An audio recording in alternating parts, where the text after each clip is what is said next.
Yeah, nothing's happening. Good morning, everyone. Well, it's morning here. It's about 5:20 in the morning. A brisk 8 degrees below zero on Wednesday, the 16th of January. Welcome to part 2 of Money, the World's Greatest Hoax. First of all, a salute to my subs. I can't do it without you people. I feel like sometimes I'm passing out life jackets on a sinking ship. It's a big ship and there's a lot of people that need them. If you would please sub and share, I'd appreciate it. Okay, one piece of housekeeping from my last video. Oh, by the way, I shouldn't have to mention it, but I'm going to do it anyway. See, watch this. Just my advice. Do what you want. I would recommend you watch these videos in sequence, starting from my very first one to follow them in order. I'm not a professional teacher, and I have opportunities to correct mistakes from my previous one, like I'm going to do right now. Previous video, Money, the Greatest Hoax on Earth, Part 1, I did cite from the national debt. Remember the quote, the federal government, with the cooperation of the Federal Reserve, two separate entities here, people, has the inherent power to create money, almost any amount of it. This makes technical bankruptcy out of the question. That was from the national debt, a publication of the Federal Reserve Bank of Philadelphia. That's what I forgot to tell you. And something you might want to mull around in your mind. A government that has the inherent power to create money, almost any amount of it, doesn't need taxes. Got it? First of all, you can't pay them. You have nothing to pay them with. But this government is totally independent of taxpayers and their taxpayer dollars. Okay, which brings up, I'm going to tell you a little story here in just a second. I want to cover a couple of topics very briefly that down the road we'll get into, but I think I'm going to need to touch on them briefly because sooner or later the question come up, well, wait, this can't be true. All right, national debt. National debt, what is it? I'll tell you what the national debt is. It is nothing more than a numerical record of all the wealth stolen by the creators of credit from the producers of that wealth. That's it, nothing more. There's nothing to repay here, folks. You could institute an honest monetary system. You must repeal the legal tender laws, and we could force these relatively few parasitic blankety blanks to return that wealth. That is how you would extinguish the national debt. It's a numerical record. Bookkeeping entries only. Bookkeeping entries are numbers. More on that later, down the road in these series of videos. Second point I wanted to touch on. Headlines in the news yesterday. All these other countries, Russia, China, Japan, I don't know, there's a bunch of them yesterday.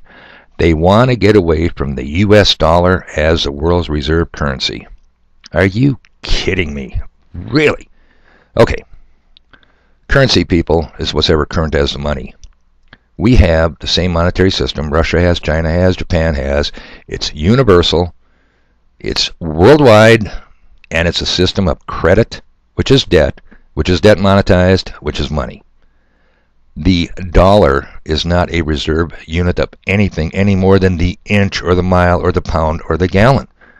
The dollar is a unit of monetary measurement.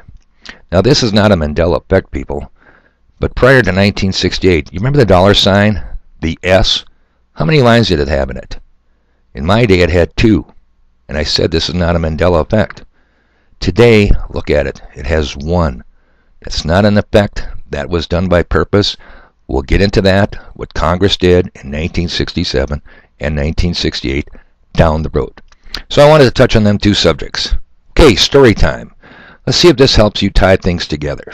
And I'm going to put you in a role of a clerk, an employee behind the counter of a large deli, a New York deli. Never been to New York, but I've seen them and they are huge. Okay, so there you stand behind your counter and you have a wide variety of cheeses and meats. I mean, this thing is endless. And here I come as your first customer.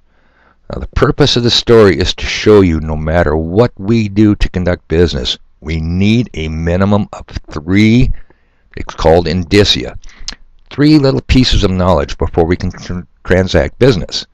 1, the amount. 2, the unit of measure. And 3, obviously, what is it we're measuring?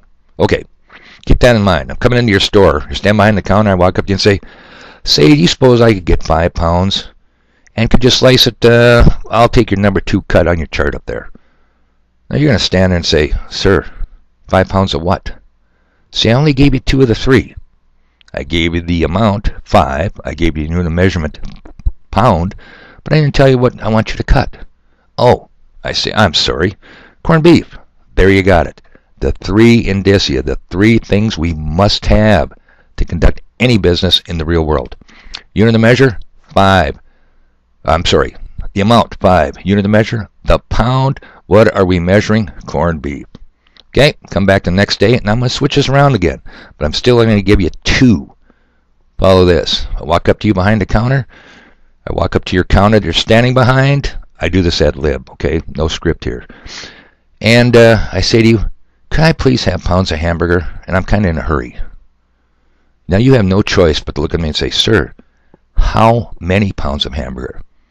In this example, I reversed it. I gave you the measurement, pound, and I gave you the substance, hamburger. But I didn't tell you the amount. Got it? You need all 3. Sure, you can add other things, color, size, shape, waistline, I mean lots of things, but you got to have the minimum 3. Now, does that kind of clear up this little confusion? Let's go one step further. This time, I should be able to ask a question. So you add up my corned beef, and you say, sir, that 5 pounds of corned beef, remember, the amount, 5, measurement, pound, substance, corned beef, will cost you $24.95. Why shouldn't I look you straight in the eye and say, $24 of what? You gave me the amount, 24. You gave me the unit of measurement, the dollar.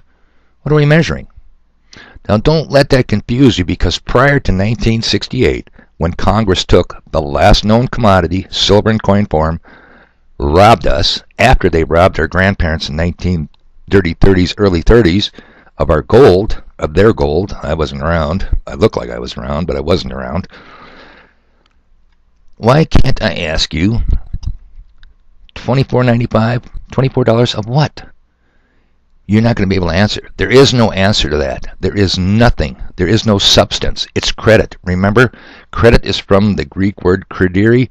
Credere means to believe. If you think you've got money, if you can get a banker to agree with you, then you have it. Folks, I'm running a little long on this time. I'd like to keep these videos short. Thanks so much for subbing. Please share, and I'll see you next video very soon.